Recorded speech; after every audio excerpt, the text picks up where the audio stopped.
예, 최근 TBS의 이강택 사장 감사를 앞두고 건강상의 이유로 사표를 내서 꽤 논란이 있었는데 오늘 결국 서울시 의회가요 2년 뒤부터 TBS 교통방송의 예산 지원을 중단하기로 결정했습니다. 재석 의원 73명 중 찬성 72명, 반대 0명, 기권 1명으로 의사일정 제4항은 가결되었음을 선포합니다.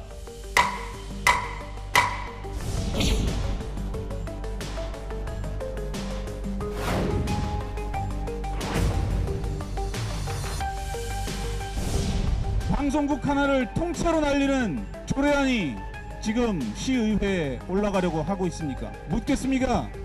대한민국이 민주공화국입니까? 언론의 자유가 지켜지는 민주공화국 맞습니까?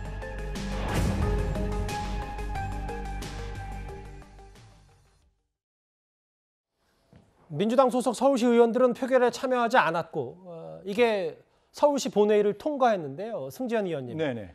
핵심 내용은 500억 중에 70%라는 서울시의 지원금을 서울시가 끊겠다. 그럼 TBS는 진짜 말 그대로 존폐 위기네요. 뭐 사실 공영방송이라고 독립된 어떤 그 TBS라고 이야기를 하기에는 예산이 500억 이상 지원되고 있는 부분이 있는 거잖아요. 그래서 그 중에서 서울시는 적법하고 의법하게 그 조례를 통해서 예산을 삭감하고 거기에 대해서 다수결 표결을 해서 이제 그 금액을 줄였는데 사실 그 부분에 대해서는 여러 가지 갑론을박이 있을 수 있죠. 과연 TBS가 공영방송으로서 독립된 그 시민의 방송을 했느냐, 아니면 한쪽으로 좀 기울어진 방송을 했느냐라는 것은 시청자 여러분께 맡기기로 하고, 다만 이제 언론사의 입장에서는 저렇게 예산을 급격하게 이제 삭감을 하면 과연 그 방송이 진행될 수 있느냐의 점에 대해서 방금 나왔다시피 이제 항의를 하고 있는 부분입니다. 이게 뭐 그냥 민영 방송이 아니라 뭐 시에서 거의 지원금을 많이 되는 공영 방송이고, 실제로 뭐 제가 꼭 김어준 씨까지 거론하지 않더라도 정치적 편향 문제, 방통에서 벌점도 많이 먹고 뭐 이 부분도 좀 가만히 서울시의회에서 된 것 같은데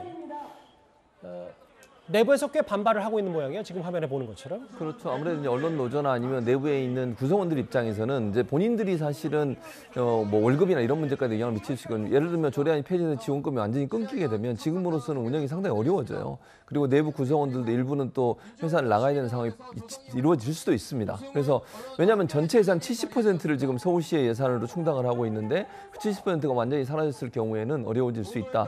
그래서 이게 물론 최종적으로 결정은 어디서 나냐면요. 여기서 통과되더라도 서울시 조례 규칙 심의위원회 심의를 거쳐야 돼요. 그래서 서울시에서 한 번 더 검토할 수 있는 시간이 있습니다.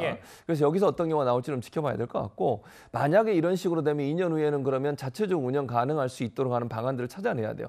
제가 생각하는 건 첫 번째는 민영화를 시키든 아니면 광고를 할 수 있도록 반영을 해주든, 뭐 이건 방통에서 해결할 문제니까요.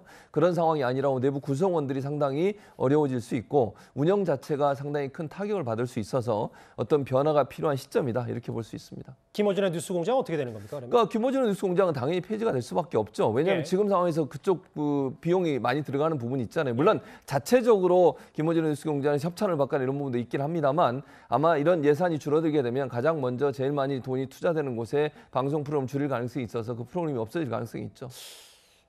TBS 얘기, 서울시 얘기, 뭐 이거 사실 이것도 꽤 적지 큰 주제이긴 합니다만 오늘 시간 관계에서 여기서 핵심 내용만 짚어보겠습니다. 지금까지 들어온 여러분들의 목소리를 만나볼 차례입니다. 첫 번째 댓글입니다. 명단을 이 인터넷 매체들이 어떻게 확보했는지 밝혀라. 유출 가능성 얘기를 하셨고요. 멋대로 공개해놓고 삭제하고 싶은 유족들은 따로 연락하라니. 슬픔을 이용한 잔치가 슬프다. 추모를 정치화하는 거 아니냐, 이 얘기하신 것 같고요. 인구 줄어드는데 국회의원은 안 줄이나. 의미심장한 얘기를 하셨어요. 국회 얘기까지 만나봤습니다. 오늘 댓글 4개만 가겠습니다. 다음 주제는 오늘 새벽 광주에서 있었던 하나의 사건 얘기를 만나보겠습니다.